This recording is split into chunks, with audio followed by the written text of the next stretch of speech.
Hey gang, this is Rich Hayden with Eagle Home Mortgage. How you doing today? We are going to go solo today. So this is clear to closing, and my partner Matt Kirkland's unavailable today. So I'm going to go ahead and take the reins and give you a quick, maybe call it 5 to 10 minute show today, and we're going to cover a couple of meaningful topics given what's going on in the news. So less banter today, a little bit of pure content, and you're stuck staring at my ugly mug as opposed to the better looking guy from Lincoln. So anyway, let's cut right to it. I am going to bring up a screen share here for you, and what I want to look at is some ideas that I'd like to talk about today.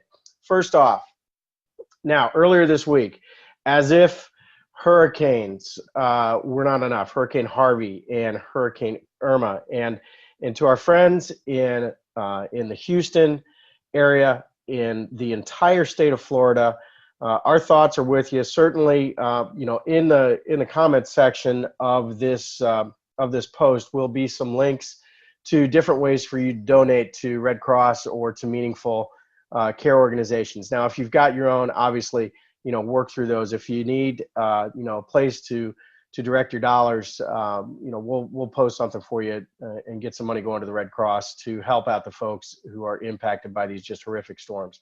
But as if Mother Nature weren't enough, and the 16th anniversary of 9/11 just yesterday, we had this massive consumer data hack at Equifax last week was when it was reported. Now, the hack itself happened some time ago, so there's surely you followed up on this in the news on your own, and you've gotten some information about it. But there are some to-dos that you really need to take advantage of. Now, the first thing that you need to do is you need to go ahead and freeze your credit, okay? Step number one, you can do that. You can actually do it at Equifax. You go to equifax.com/personal and jump in and take care of that. Now, step two, though, is you can, if you're so inclined, sign up for Equifax's credit freeze. Actually, that's step three.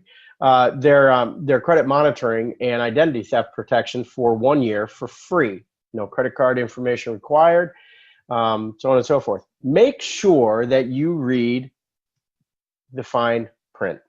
Okay. Initially, when this service and this offering came out, Equifax was actually going to preclude any of us from then entering into any type of class action lawsuit, and we would be immediately directed into an arbitration panel type setting, basically waiving your legal rights for taking action against Equifax. And they would simply say, hey, if your data was stolen, if there's going to be a financial recourse, here's what it's going to be, and you're going to get whatever you get.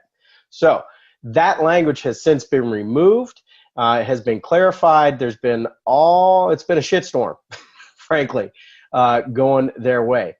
Now, kind of going back to what the actual step two is you want to take a couple of minutes and at the Equifax site. Again, let me pop over there. Click on this orange button, and that's going to get you through to there. Basically, here's what happened. And then you'll want to get to the point where you can figure out whether or not you were impacted, whether or not there is a likelihood that your information has been stolen. So again, at the Equifax site, hit the orange button, and then you go to potential impact. See if your information is stolen, blah, blah, blah, blah, blah. So you go and you do that. So I personally did this, and it looks like my information may have been out there. So there could be somebody out buying a car with my name, which is not awesome. So anyway, take the time, investigate whether or not you're at risk, and then figure out if there's something for you to do. Okay, that's step number one, or that's big issue number one of the week. We got the next two things really are going back to this, what we've got going on in terms of natural catastrophe. Okay. When earthquakes and massive fires and floods and hurricanes and tornadoes happen, there are multiple impacts. There's the very obvious and acute impact of the event itself. Okay. What immediately happens on the ground? houses are blown away, people are injured, people die, property is destroyed, environmental changes occur just in terms of, what happens to a coastline in the case of a hurricane, what happens to roads and bridges in the case of earthquakes and things like that. And so those are the immediate impacts. But the secondary impacts, which are not immediately recognized, other than the personal impact, is what happens to property. And property oftentimes is destroyed, and so then you end up with a need to rebuild or a need to relocate. And you got to think about these things not just in terms of Mary and Joe homeowner, but in terms of the businesses that exist in those different jurisdictions and municipalities. So let's take Houston as an example, okay? Fourth largest city in the United States by population. Massive, massive, massive city, okay? So we've got a bunch of things going on. A boatload of people who are displaced because their homes are uninhabitable, okay? So that's kind of part one. Part two, they all work somewhere. So their businesses may also be destroyed. So they may or may not have income at this point in time.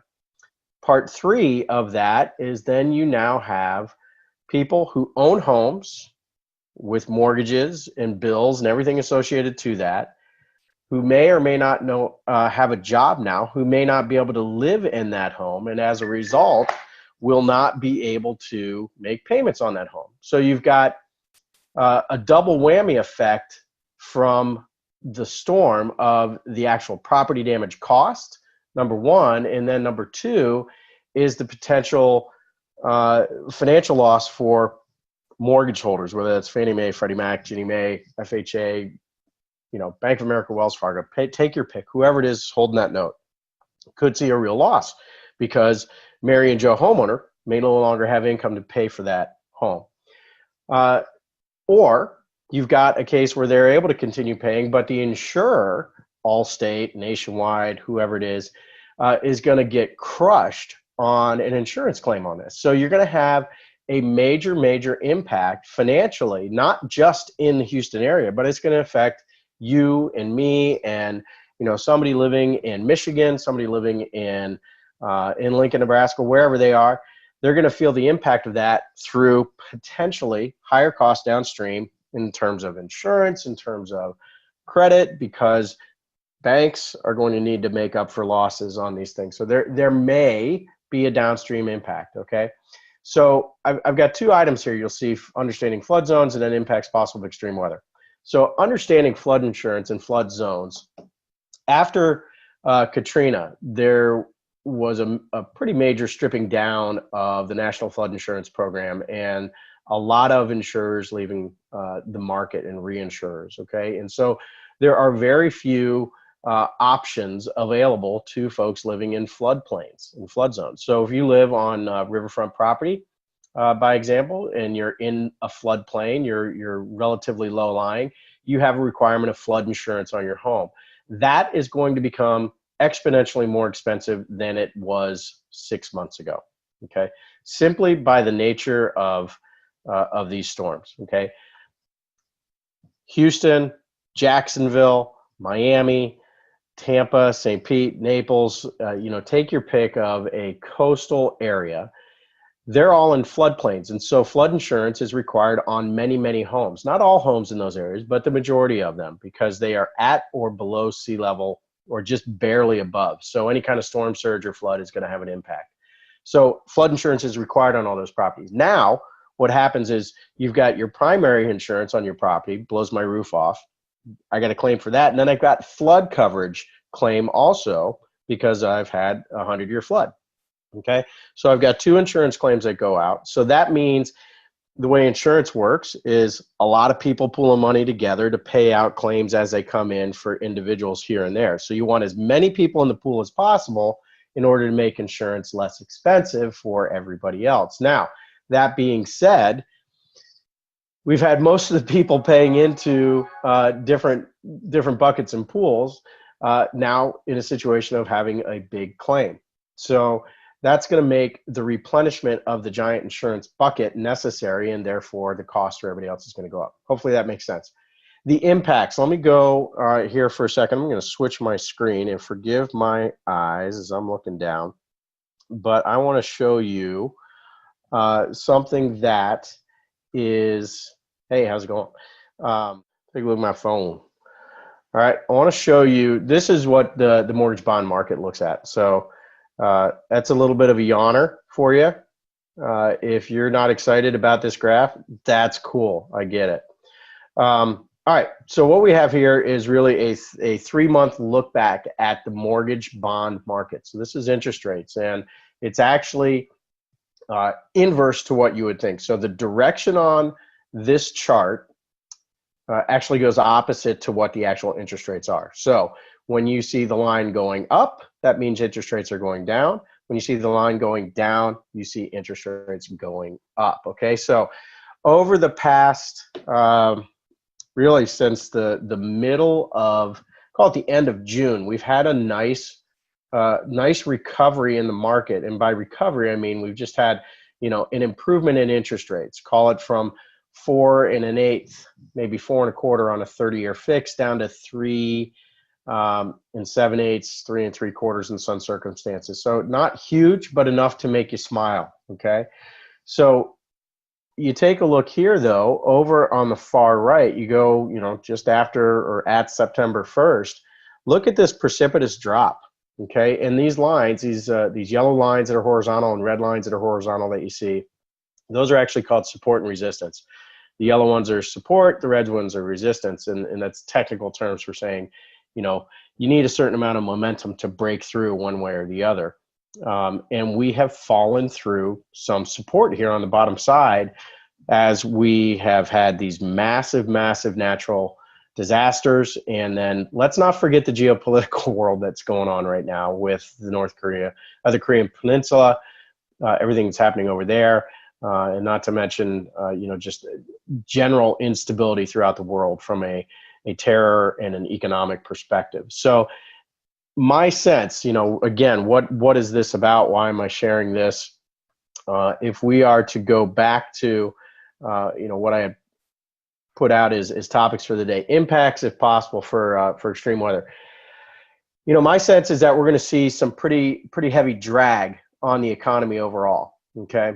And what that drag will do, interestingly, is when the market, stock market in particular, looks, you know, rather crummy, we tend to see the bond market improve. So I believe that over time, these disasters will probably be good, in air quotes, for interest rates. You know, in over the next, let's call it, you know, three to 5 months. That being said, there's going to be a downstream effect of this, which is going to be, we'll have some unemployment, we'll have some losses in terms of businesses. There could be a slowdown in the general economy. So be careful what you wish for in terms of low interest rates, because oftentimes that is a reflection of other drags in the economy that are not positive for you on a very personal basis in terms of income, in terms of savings. When you've got a dragging economy, you typically have very low inflation. When you have low inflation, you've got crappy savings rates and returns on certain interest generating investments. So anyway, that is about all I got for you today. We'll be back next week, both Matt and I. I hope you got something out of this. Feel free to share this with your friends. And for those of you out there in the Northern Virginia area who are realtors who are watching, don't forget on the 14th, which is just in 2 days, we're going to be having the Eagle Home Smart Series for realtors. And we're going to be Ask the Underwriter Series at 11 o'clock over at Fair Lakes, 12500. Hit me up. I'd love to have you come out. We're giving away an iPad. All right. All right, everybody. I will talk to you soon, and we'll be back next week with Matt. Take care.